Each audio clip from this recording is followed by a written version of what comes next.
Hello and welcome back to the Librarian of the Rings. Today we are going to be building a deck for the Hobbit pre-release using the Draftism website here, which gives you a simulation of pulling 6-packs so that you can go ahead and build your sealed deck and you can practice here. So I'm going to show you how I would go about doing this really quick. I have opened up a new deck build here. Right at the beginning they show you kind of your most powerful cards along the top, mostly your rares and mythics here, and then it shows you your top commons and uncommons by color so that you can kind of know what you've got. The other thing that it does here in Draftism is over on the right hand side it gives you the color breakdown with how many cards you have in each color and specifically how much removal you have in each color. So right off the bat here I can see that I have 2 of Bilbo's Gambit, which is a really powerful way to get rid of a card and stop people from casting. So I know that that's going to be pretty good there. That's a little bit of white removal. I can also see that in my removal I have 4 white removal, 5 red removal, 17 white cards, 20 red cards. This is almost certainly going to be a white-red deck. Now over here it doesn't show you every card, but it shows you kind of the ones that it thinks are most important. But once we go ahead and click build deck, we can actually get into building this. So this will kind of be what you do when you sit down at the table at the pre-release to build your deck. You'll kind of sort your cards out by either color or by mana value, or both, depending on how you want to build. Let me go ahead and drag this down a little bit here. So I know that I want to pull my removal first. So I'm going to pull all the removal, and I have a whole video on what removal is here, but I'm going to pull Bilbo's Gambit twice because that's really good. Got Gandalf. Gandalf has removal on him as a creature. Burn, Burn, Tree, and Fern, also removal. The Desolation of Smog, also removal. Here's Velvet Winged Butterflies, which I will want to have for its tap, which is sort of a pseudo removal. Oh, I have Belladonna Took. Here's Stone by Sunlight. Not sure which other removal I am missing here. Oh, here it is, Magnificent End. So I popped that in. I've got 8 cards here that are going to form some kind of removal function for me, which seems like a strong bet, but if I don't have the things to back it up, that's going to be a problem. Right now, it looks like the only red-white hybrid card that I have is going to be Nori. So we'll go ahead and try to build this as a red-white. I'm also going to pop in a Giant's Boulder just because that's a turn 1 play and gives you removal. If I have anything that has storied in it, I'm going to need a few artifacts around to help out with that. Okay, so here's Owen.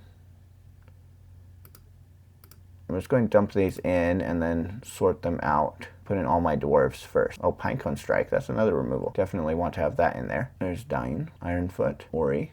Also storied. Thorin's Last Stand is more removal. Looks like there might be more removal in this than they originally said. The Stone Goblin of the High Pass, he has removal on him as well, and is also a good finisher card. I'm going to pop him in there just because he's the strongest red-white card that we have. Alright, there's Balin. He's storied. And Ironhill Stalwart. We're going to go ahead and pop in an Unexpected Party so that we can get that dwarf boost. Then let's also put in a Dwarven Matic here. So looking at this, I'm getting close to where I want to be. You really want between 15 and 17 lands in your deck here, and so I'm at 23 cards, which means I could put in 17 lands. I'm going to put in a few more things and then I'm going to decide what I want here. Pulled a lot of spatulas. I'm not going to need that many spatulas. Alright, Belladonna Took is a really good card, but I just don't know how many tokens I'm going to make in this deck. I really have the Unexpected Party, and then I have a couple of things that might make another token, but not too many here. Okay, so I need to pull about 7 cards out of this, 6 or 7. I probably don't need 2 Noris.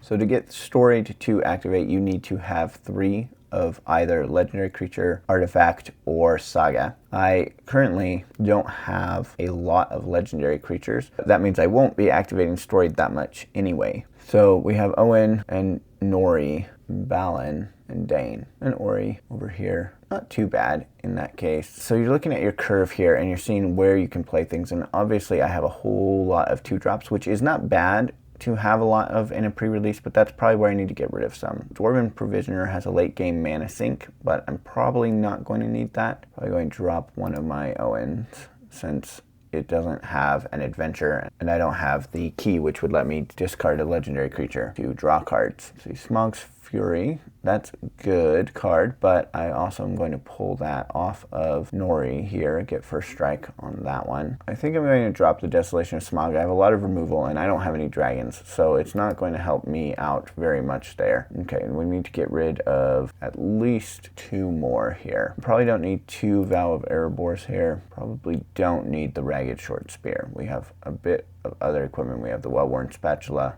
the Dwarven Mattock here. Dane will create an axe, but let's see, and we have 1, 2, 3, 4 removals. So we might get rid of Bilbo's Gambit as well. Getting us down to 24, which I feel good about. I'm going to go ahead and add the suggested lands here. So it's going to pull in the Lonely Mountain that we drew. It's going to allow us to create dwarf tokens, which would be great. And then it's pulling in even numbers of plains and mountains because we're fairly even across. And it looks like because it pulled in an extra land card, we are 1 over. So we're going to need to drop something else. It depends on if we want the Lonely Mountain or not. So that plays off of equipment. So let's go ahead and we'll drop one of Thorin's Last Stands out of here, and then we're sitting at 40 cards, and I think this would be a pretty good deck. It's not going to be the strongest deck in the world, but I think this would be a pretty good one to play in the pre-release. Give you plenty of options to remove your opponent's creatures, artifacts, or enchantments, and get you in a good spot to be able to take them down. The one thing you might want to look at is if you are going to play the Lonely Mountain and that you're going to have a good chance on that, you might look at putting Belladonna back in there. Anyway, that's how I would build out a deck with these cards that were here in this pull. Each pull is going to be different, but that's kind of the process that you want to go through when you're at your pre-release this weekend.